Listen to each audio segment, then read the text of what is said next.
नमस्कार। अंतर्राष्ट्रीय खबरों के इस विशेष कार्यक्रम खबर दुनिया की में आपका स्वागत है। मैं हूं ऋतु वर्मा। खबर दुनिया की यानी हफ्ते भर में दुनिया की सभी अहम खबरें लेकर हम हाजिर हैं आपके सामने।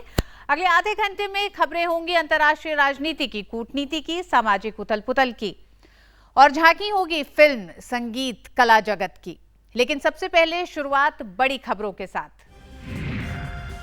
अरब देशों में बढ़ा तनाव। सऊदी अरब ने एक ही दिन में शिया धर्मगुरु समेत 47 लोगों को चढ़ाया फांसी पर। दुनिया के कई देशों में उग्र प्रदर्शन। ईरान ने कहा सऊदी अरब को चुकानी होगी कीमत। इराकी सैनिकों ने रणनीतिक तौर पर रमादी शहर को आईएस के कब्जे से छुड़ाया। इराकी पीएम ने फहराया झंडा। आईएस ने दोबारा किया रमादी पर हमला। दक्षिण कोरिया और जापान के बीच ऐतिहासिक समझौता। यौन दासी मुद्दे पर जापान ने मांगी माफी। यौन दासियों को मिलेगा 83 लाख अमेरिकी डॉलर का मुआवजा। नाइजीरिया में अपहृत 200 स्कूली लड़कियों की जल्द हो सकती है रिहाई। राष्ट्रपति बोको हराम से समझौता करने को तैयार। अर्जेंटीना में 40 वर्षों के बाद मिली दादी पोती के मिलन की आस नहीं हुई पूरी। सरकारी रिपोर्ट ने बिछड़ी पोती के दावे को किया खारिज।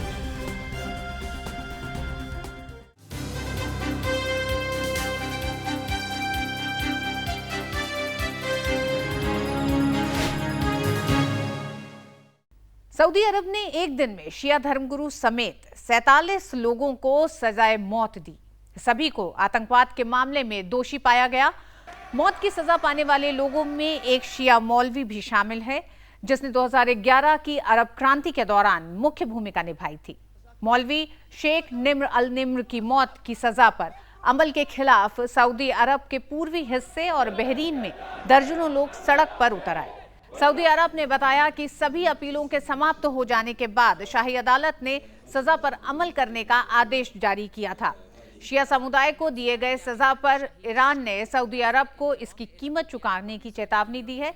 दरअसल ईरान शिया बहुल देश है और उसे सुन्नी बहुल सऊदी अरब का राजनीतिक प्रतिद्वंदी माना जाता है।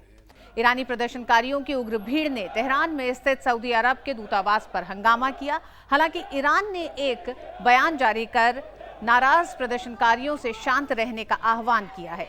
सऊदी अरब के इस कदम का दुनिया के कई अन्य देशों में विरोध किया जा रहा है। मौत की सजा के खिलाफ जहां सऊदी अरब, पाकिस्तान, बहरीन में शिया समुदाय के लोग प्रदर्शन कर रहे हैं, वहीं लेबनान की शिया परिषद ने निम्र को मौत की सजा देने की निंदा की है। आतंकी संगठन इस्लामिक स्टेट के खिलाफ युद्ध में एक महत्वपूर्ण बढ़त के तहत इराकी बलों ने रमादी को आईएसआईएस के कब्जे से वापस ले लिया है। रमादी शहर, जिस पर आईएस ने पिछले साल मई में कब्जा कर लिया था, उसे इराकी सेना ने वहां से वापस खदेड़ दिया। अब रमादी शहर फिर से इराकी सेना के कब्जे में है, लेकिन पिछले 24 घंटे में रमादी शहर के पास स्थित सैन्य ठिकानों पर इस्लामिक स्टेट के लड़ाकों ने एक बार फिर हमला बोल दिया है। इराक के रमादी शहर के केंद्रीय प्रशासन परिसर में देश का झंडा फहराकर प्रधानमंत्री हैदर अल अबादी ने खूंखार आतंकी संगठन आईएस के लड़ाकों को शहर से खदेड़ देने की खबर पर मुहर लगा दी। यह अलग बात है कि रणनीतिक तौर पर अहम शहर छिन जाने से बौखलाए आईएस के आतंकियों ने अल अबादी को डराने का आखिरी प्रयास भी किया। कार्यक्रम स्थल को मोर्टार से निशाना बनाने की विफल कोशिश की। अल अबादी को किसी भी तरह की हानि नहीं हुई। पिछले 18 महीनों में आईएस के खिलाफ इराकी सेना की ये बड़ी जीत मानी जा रही है। रमादी पर नियंत्रण वापस हासिल करने पर अमेरिका के रक्षा मंत्री एस्टन कार्टर ने कहा कि सेना की जीत दर्शाती है कि वायु मार्ग से उपलब्ध कराए गए सहयोग एवं प्रशिक्षण की मदद से आईएस को कैसे हराया जा सकता है। आबादी ने कहा, शुरुआत हो गई है और 2016 आईएस के खात्मे का साल होगा।